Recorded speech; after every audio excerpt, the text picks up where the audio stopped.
দেখা করেছিল ওনার সাথে? হ্যাঁ। কি বললেন উনি? এক গ্লাস দুধ অফার করলেন। দুধ অফার করলেন? হ্যাঁ। আর সেটা তুমি খেলে? না।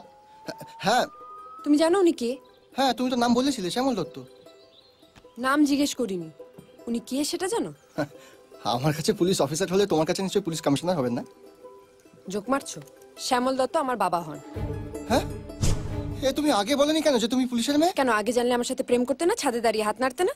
হ্যাঁ, করতাম, নাড়তাম, কিন্তু আগে তো বলা উচিত ছিল। তুমি আমাদের ব্যাপারে কি বললে? পাগল, কেউ কিছু বলে নাকি? আমি বলেছি। হ্যাঁ? এবার তুমি ওনার কাছে গিয়ে জিজ্ঞেস করো উনি কি বলছেন। আবার? হ্যাঁ, আবার যাবে তুমি ওখানে। কিন্তু এতক্ষণে তো সমাবেশ শেষ হয়ে গেছে। জানি জানি সমাবেশ শেষ হয়ে গেছে। থানায় চলে যাও, থানায় পেয়ে যাবে ওনাকে। থানায়? যাও। ডায়েরি তো একটা লিখলেই লিখে নেওয়া যায় মশাই। কোর্টে যাবে, কেস উঠবে, দীর্ঘদিন ধরে চলবে, হাজিরা দিতে হবে, খরচা হবে। তার থেকে এক কাজ করুন, নিজেদের মধ্যে বসে ব্যাপারটাকে মিটিয়ে নিন, বুঝলেন? আচ্ছা, এদিকে কোথাও কিছু নেই। ওই কি হচ্ছে এখানে? নিজেদের মধ্যে মিটিয়ে নিন। কিছু না। কি ব্যাপার? জান, ঠিক আছে স্যার। দেখুন তো এই দরজার বাইরে থেকে কি মারছিল, কি ব্যাপার? হ্যাঁ। কি চাই? হ্যাঁ, না মানে স্যার, মানে আমাকে রিয়া জিজ্ঞেস করতে বললো যে আমাদের বিষয়টা আপনার কি বলার আছে। আমি বাড়িতে রিয়ার সাথে এ ব্যাপারে কথা বলে নেব। আপনাদের যা বলছিলাম স্যার। এতক্ষণ ধরে যে কথা শুনলেন, মাথায় কিছু ঢুকলো? হ্যাঁ। বাড়িতে যান, ঠান্ডা মাথায় ভাবুন। তারপরেও যদি মনে হয় যে কেস করব, আবার কি হলো? ইয়ে মানে আমি যদি কোনো উত্তর না নিয়ে যাই তাহলে রিয়া আমাকে আবার ফেরত পাঠাবে।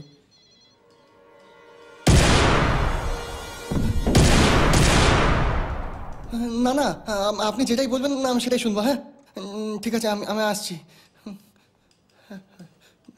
আসছি। সরি।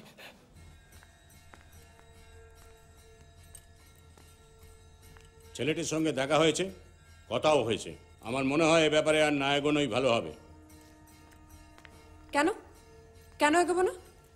ছেলেটি দেখতে শুনতেও ঠিক না, আর চাকরি বাকরিটাও খুব একটা। আর মুসলিম। সেটাই আসল প্রবলেম, তাই তো? যাই হোক না কেন, তুমি আর এ ব্যাপারে একদম ভাববে না। মা প্লিজ। আরে প্রসাদটা তো নিয়ে যাও। হ্যাঁ দাদা, মাল চলে গেছে। হ্যাঁ, আমি নিজে হাতে লোড করেছি তো। আরে কালকের মধ্যে পৌঁছে যাবে। হ্যাঁ হ্যাঁ, আপনি একদম ভাববেন না। না না না, পৌঁছে যাবে, পৌঁছে। এই দাঁড়াও দাঁড়াও, না না আপনাকে না, আমি পরে কথা বলছি। কি ব্যাপার নূর, আজকাল মাঝে মধ্যেই না বলে ডুব মারছো, যখন তখন কেটে পড়ছো। তোমার ব্যাপার স্যাপার তো আমি কিছু বুঝতে পারছি না ভাই। আগে তো এরকম ছিল না। আর হবে না দাদা, কাজই আমার কাছে সব। এবার থেকে আমি মন দিয়ে কাজ করব। ঠিক আছে, যাও। বোঝে না, সে বোঝে না।